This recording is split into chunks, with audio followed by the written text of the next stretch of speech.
ஹார்ட்டில் ப்ராப்ளம் இருக்குது.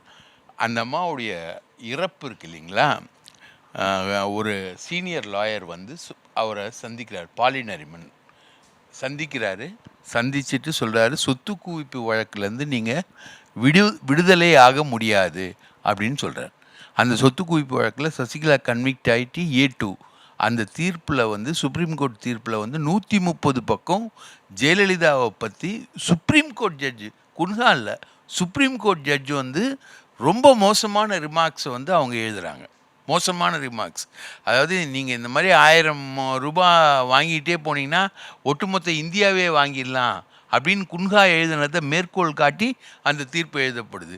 அந்த தீர்ப்பு இப்படி வரும் அப்படின்னு சொல்லிட்டு சுப்ரீம் கோர்ட்டோட சீனியர் லாயர் வந்து பார்த்து சொன்ன உடனே அந்தம்மா மாத்திரை சாப்பிட்றதில்ல, இது சாப்பிட்றதில்ல, எந்த மருந்துக்கும் சாப்பிட்றதில்ல, உடன்படுறதில்ல. அந்த அம்மாவுடைய உடல்நிலை மோசமாகுது. அந்த அம்மாவுக்கு இல்லாத வியாதியே கிடையாது.